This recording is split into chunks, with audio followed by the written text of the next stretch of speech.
To the surprise of no one with their mental faculties in somewhat working order, Doctor Who remains an absolute ratings disaster. What is more surprising is that some, like Warner, seem determined to repeat the very mistakes that have cost the likes of Disney and BBC so dearly. Let's look at their utter and continued delusion.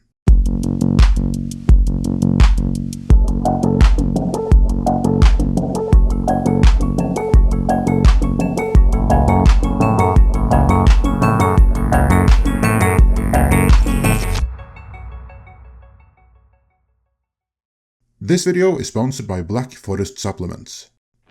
The ratings for the first episode of what is heavily rumored to be the final season of Doctor Who are out, and as expected, they are abysmal, with Radio Times reporting views are down by 500,000 from the season premiere of the previous season, and the numbers were atrocious for that as well. While the ideology the people behind Doctor Who subscribe to clearly state that bringing in a more diverse companion this season should have made the series even more inclusive and thus brought in more viewers, reality stubbornly wouldn't conform. There can be no hiding that, so it's not like anyone else should be repeating these mistakes, but as we shall see, some are. Before we get into that though, something else someone have been trying to hide are the insane health benefits of cocoa flavonols. Studies have been done to show that the flavonols in cocoa stimulate stem cells to come out of your bone marrow like bees coming out of a beehive in your bloodstream. And they go out and they find whatever needs to be repaired. If it's in your heart, they'll fix it. If it's in your liver, they'll fix it. If it's in your skin, they'll fix it. But don't take it from me. Let me show you a clip from Harvard scientist Dr. William Lee that actually backs this up.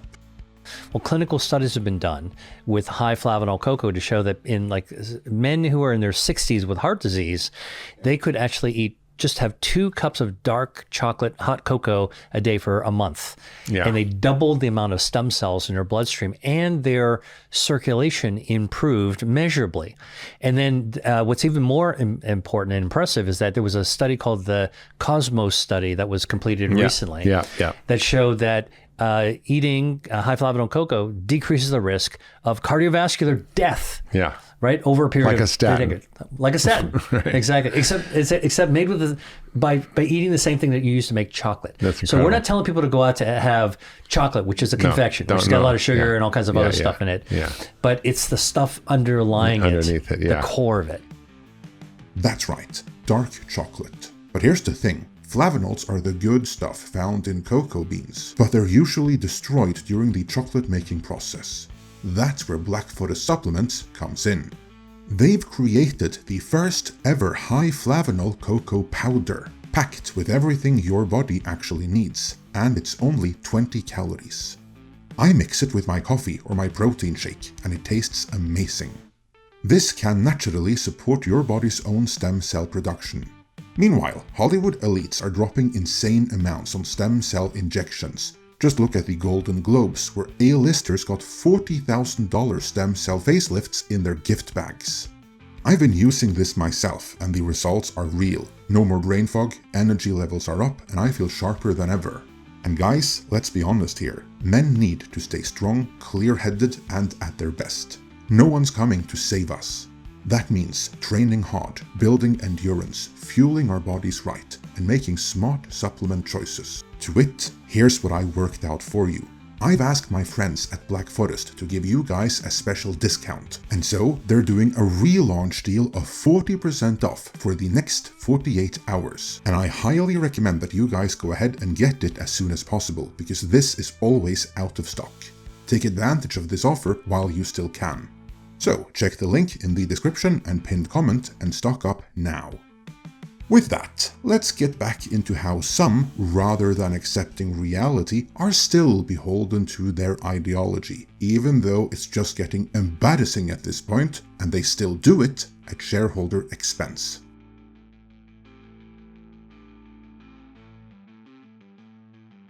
As we saw, the initial ratings for the final season of Doctor Who are not great. That is not surprising to me, and it's not surprising to you, and it's not like fans make any big secret about why they're tuning out. It's all the wokery on display. Every single time Doctor Who, or any other major entertainment franchise you care to mention, decide to signal some virtue, more and more viewers check out for good. Yet the powers that be keep doubling down, seemingly thinking that this time it's going to be different. One of the many who is guilty of this is Doctor Who's showrunner.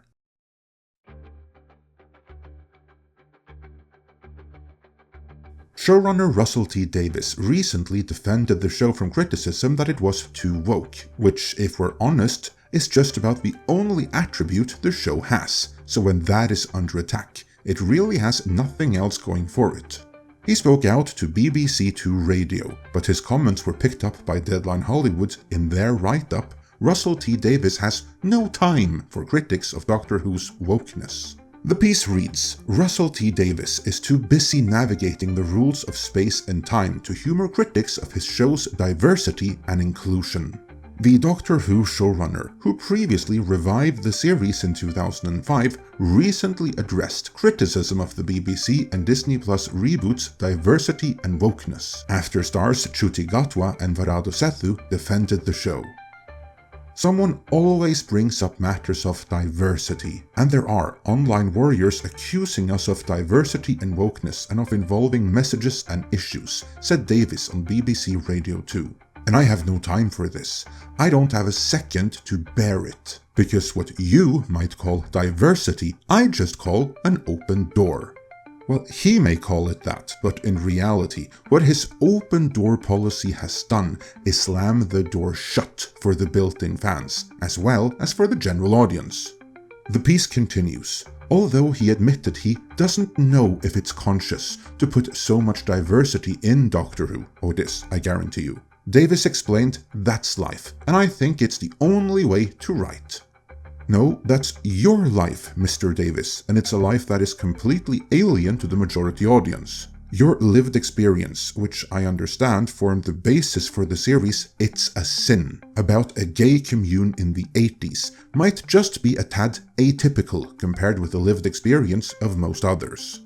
The piece continues, with Sethu's casting as Dr. Gatwa's new companion Belinda Chandra. Their pairing represents the first time two people of color will pilot the show's TARDIS in its 60-year history, which Sethu recalled her co-star saying was going to piss off so many people.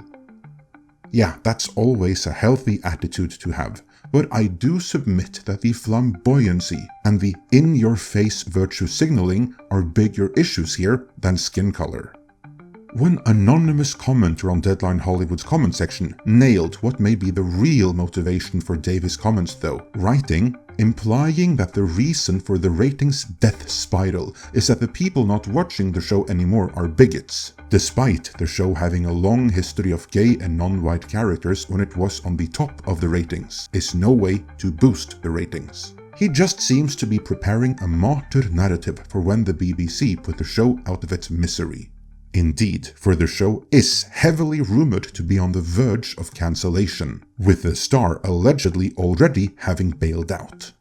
But that begs the question, why do they keep on doing this extreme virtue signaling in the first place? Let's briefly head to the realm of video gaming for the answer.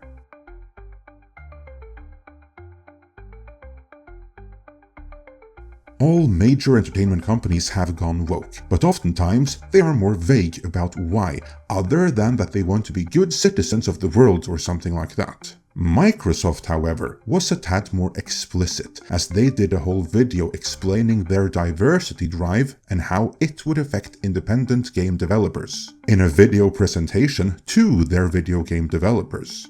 We covered this in an earlier video, which you will find in full in the description, but let's have a brief look at some highlights of this motivational video of theirs. At Xbox, our mission is to deliver the joy and community of gaming to everyone on the planet. From gamers young and old, to developers big and small, to parents and guardians, and all the 3 billion gamers we have yet to reach. Okay, there then is what they hope to achieve here. According to this video, there are 3 billion potential gamers left on the table. Let's see how they're gonna reach them.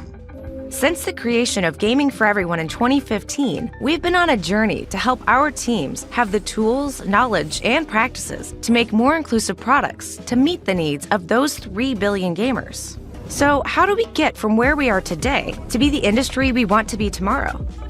We do this through product inclusion. So basically, Microsoft decided there was an untapped resource of 3 billion gamers on the planet. And to jump to their main point, you reach them by making the games safe and diverse, so everyone can see themselves represented in them. And this belief turned out about as well for Microsoft and gaming as it did for Hollywood and the major entertainment franchises. Franchises like Marvel and Star Wars that were already so massive that Hollywood figured out that diversity was the only way they could grow any further. And so they turned their big franchises into propaganda, and fast forward a few years, and they're all on live support, every last one of them, including in the gaming realm.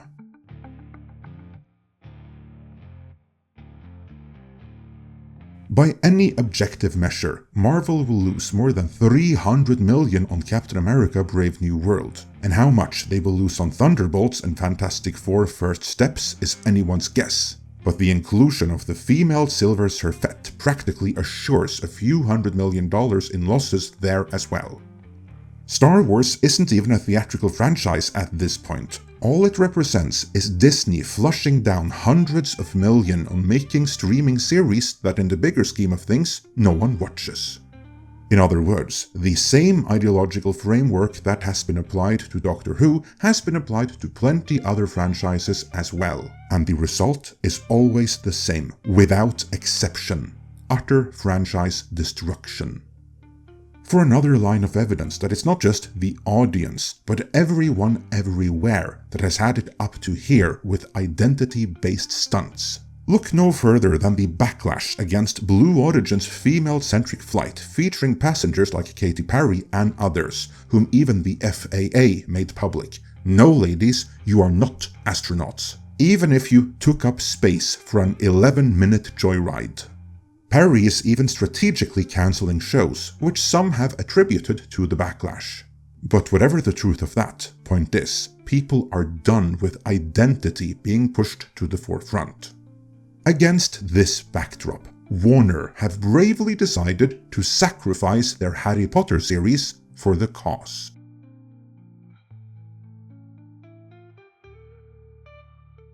Since the movies have ran their course, Warner are rebooting Harry Potter in a TV series, and whatever else it may have going for it, it's kind of moot at this stage, because they already signaled to the built-in fans that this isn't for them, with the stunt identity casting of Papa Esidu as Snape, the role which forever will be associated with Alan Rickman.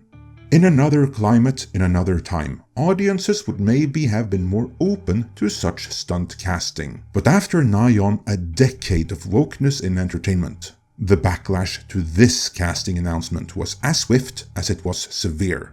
This alone caused many to write the series off, not because of any personal animosity towards the actor, mind you, but because of the showrunner's evident higher allegiance to the message and virtue signaling than to the audience and the source material. And on that note, it doesn't matter if J.K. Rowling approved. The original books have taken on a life of their own now, meaning she no longer has final say in how the fans feel her work should be represented on screen. So now, the character that has always been bullied, the character that no one else likes and who is always suspected of foul play, will be black. What could possibly go wrong? Still, British newspaper The Guardian published a piece defending the casting with the title "A Black Snape in the New Harry Potter Seems Designed to Cause Controversy, but it could work." And creatively, maybe it could, except it can't, as this stunt casting alone means the series now will be getting the label woke, whether it otherwise deserves it or not. And that in turn means it's going to be nigh on dead on arrival.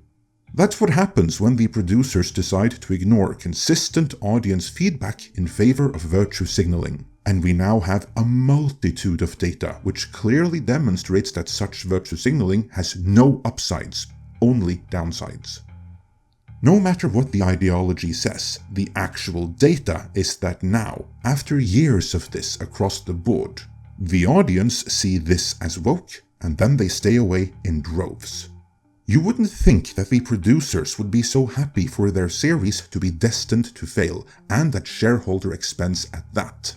But it would appear that some facets of Hollywood are still down with the message, rather than having gotten the one from the audience. Do you think they will ever learn? Will David Zaslav be surprised when his Harry Potter reboot fails? Let me know in the comments, and before you go, remember to claim our exclusive offer of 40% off on high flavanol cocoa powder, packed with everything your body actually needs, for the next 48 hours. This stuff is always out of stock, so get yours now.